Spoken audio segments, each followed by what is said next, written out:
하루 10분 디지털 경제 뉴스 디지털투데이 데일리픽입니다. 오는 4월 7일 서울과 부산시장 보궐선거를 앞두고 여야 주요 후보들이 금융 관련 공약을 쏟아내고 있습니다. 하지만 선거 열기가 과열되면서 후보들이 지자체 차원에서 수행할 수 없는 내용을 발표하거나 논란의 여지가 있는 내용을 공약으로 내걸고 있어 논란이 되고 있습니다. 오세훈 서울시장 후보의 사무 대출 공약, 박영선 서울시장 후보의 서울형 디지털 화폐 KS코인, 김영춘 부산시장 후보의 부산 가상자산 거래소 설립 공약이 대표적 사례입니다. 이처럼 서울, 부산시장 후보들이 금융 공약을 선보이고 있지만 보여주기식, 포퓰리즘 공약이 아니냐는 우려의 목소리가 높습니다. 우선 공약들이 지자체 차원에서 추진할 수 있는 사안이 아닌 경우가 많습니다. 한 금융권 관계자는 보궐선거 후보들의 금융 공약을 보고 대체 왜 그걸 해야 하는지 의아한 것들도 있었다며 문제는 여야 후보들이 이런 공약을 하고 있다는 것이다. 선거 이후 후유증이 우려된다고 말했습니다. 온라인 동영상 스트리밍을 뜻하는 OTT 서비스 경쟁이 전 세계를 무대로 펼쳐지고 있는 가운데 국내 OTT 서비스들도 경쟁력 강화 차원에서 해외로 나가야 한다는 목소리가 커지고 있습니다. 왓챠는 2014년 일본 법인을 설립, 2015년 9월부터 영화 추천 서비스인 왓챠피디아 운영을 시작해 지난해 9월부터 현지에 서비스를 정식 출시했습니다. 티빙도 해외 시장을 눈여겨보는 모습입니다. 로드맵이 구체화된 건 아니지만 중장기 전략 중 하나로 해외 시장 진출에 접근하고 있는 것으로 풀이됩니다.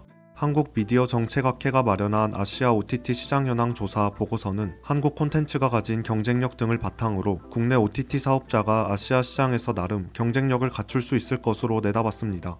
보고서는 베트남, 인도네시아, 태국, 일본, 대만, 필리핀 등을 OTT 해외 시장 공략 후보 지역으로 뽑았습니다. 전문가들은 콘텐츠 경쟁력에 더해 자본력까지 갖춘 해외 기업들의 국내 진출에 맞서 국내 OTT 서비스들도 해외로 나가야 한다고 지적했습니다.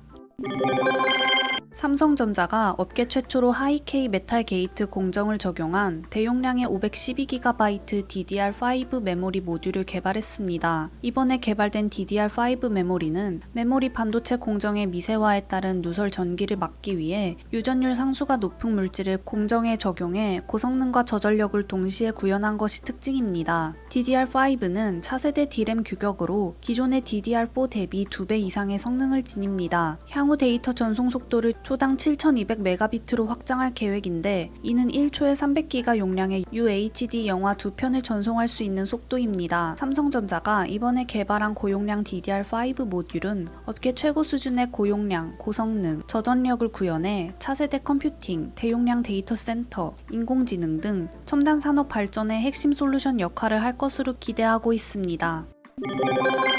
미국의 통신 반도체 전문 기업 퀄컴이 게임기 사업에 뛰어들 준비를 하고 있습니다. 소식통에 따르면 퀄컴은 자사가 직접 제조하는 스냅드래곤 시리즈 등 안드로이드 칩셋을 활용한 게임기 제작을 검토하는 것으로 알려졌습니다. 닌텐도 스위치와 유사한 형태의 휴대용 게임기가 될 것으로 보입니다. 대형 디스플레이와 분리형 게임 컨트롤러 그리고 내장형 배터리를 결합한 형태입니다. 들고 다니는 것은 물론 실내에서는 TV나 모니터에 연결해 게임을 즐길 수 있는 다목적 기기를 목표로 합니다. 구체적인 사양으로 6.65인치 풀 HD급 LCD 디스플레이에 6000mAh 대용량 배터리, 무선 인터넷, HDMI 포트와 SD 확장 카드 슬롯을 갖추고 있으며 안드로이드 12 기반의 구글 플레이 스토어까지 지원할 것으로 보입니다. 가격은 $300 내외로 예상됩니다. 외신은 퀄컴이 안드로이드 기반 게임기를 개발할 수 있는 역량은 충분하다고 분석했습니다. 아울러 사업성도 나쁘지 않다고 평가했습니다. 다만 게임기 플랫폼을 지원하는 양질의 게임 콘텐츠를 확보하는 것이 관건이라고 전했습니다. 갓 20살이 된 청년 스티브 잡스의 자필 이력서가 2,500만 원에 팔렸습니다. 24일 온라인 매체 아이모어는 영국 런던의 한 경매장에서 1973년 스티브 잡스가 직접 작성한 자필 이력서가 경매에 붙여져 22만 2,400달러, 약 2,500만 원에 최종 낙찰됐다고 전했습니다. 애플을 창업하기 전인 1973년 당시 만 19세의 청년 스티브 잡스가 리드 대학을 중퇴한 후 일자리를 찾고 있던 무렵 작성한 이력서로 알려졌습니다. 이력서에서 잡스는 영문학을 전공했으며 컴퓨터와 전자계산기를 다룰 줄 알며 전자기술과 디자인 엔지니어링 능력을 강조했습니다. 이후 스티브 잡스는 게임기 회사인 아타리에서 게임 기획자로 일했고 3년 후인 1976년 스티브 워즈니악, 로널드 웨인과 함께 애플을 공동 창업했습니다. 블록체인 및 핀테크 전문기업 두나무가 운영하는 모바일 증권 앱 증권플러스의 누적 거래액이 150조 원을 돌파했습니다. 두나무는 증권플러스의 누적 거래액이 25일 기준으로 150조 원을 넘겼다고 밝혔습니다. 지난해 7월 누적 거래액 100조 원을 기록한 지 약 8개월 만의 성과입니다.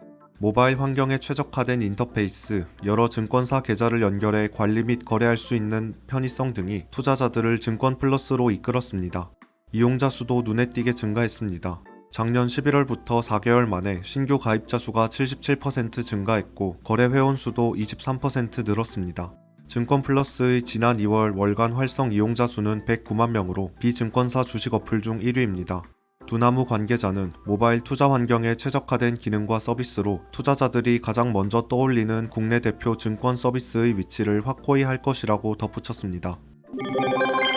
사람이 실제 들어가 살지도 못하는 파일 형식의 디지털 집이 무려 45만 달러에 팔려 화제입니다. 외신에 따르면 캐나다 작가 크리스타 킴이 대체 불가능 토큰인 NFT 기술을 적용해 제작한 디지털 집 마스하우스가 45만 달러, 약 5억 원에 판매됐습니다. 건축가와 비디오 게임 소프트웨어의 도움을 받은 이 집은 세계에서 처음 거래가 성사된 NFT 집입니다. 디지털 집은 3D 파일로 제공되며 가상현실이나 증강현실 기술로 체험할 수 있습니다. 결제 통화는 암호화폐인 이더리움이었으며 낙찰자는 288 이더리움을 지불했습니다. 현재 이더리움 시세를 고려할 때 45만 달러, 약 5억 원이 넘는 돈입니다. 크리스타 킴 작가는 코로나19 봉쇄령으로 집에 머무는 시간이 많아지면서 디지털 집을 제작해야겠다는 영감을 얻게 됐다면서 마스하우스는 NFT의 다음 세대를 대변한다. 미래에 마주할 것들을 미리 알려주는 신호라고 말했습니다. 금융소비자에게 청약철회, 계약 해지 등의 권리를 폭넓게 보장하는 금융소비자보호법, 일명 금소법이 25일부터 시행됐습니다. 소비자는 보험이나 대출상품, 고난도 금융투자상품, 일부 신탁계약 등의 투자상품에 대해 일정 기간 내에는 자유롭게 계약을 철회할 수 있는 권리를 갖습니다. 물건을 샀다가 환불하는 것처럼 금융상품도 가입 의사를 철회하고 이미 낸 돈을 돌려받을 수 있습니다. 보험상품은 보험증권을 받은 날부터 15일 또는 청약일로부터 30일 중 빠른 날, 투자상품과 대출상품은 계약 체결일로부터 각각 7일, 14일 이내에 청약을 철회하면 됩니다. 아울러 금융사는 금융상품을 팔 때 소비자의 재산 상황, 거래 목적 등을 확인해 적합한 상품을 권유하고 수익의 변동 가능성 등 중요 사항을 설명할 의무를 갖습니다. 대출 시 다른 상품 끼워 팔기 등 불공정 영업행위를 하거나 금융상품의 내용을 사실과 다르게 알리는 등의 부당 권유 행위를 하는 것도 금지됩니다. 행복한 하루 디지털투데이였습니다.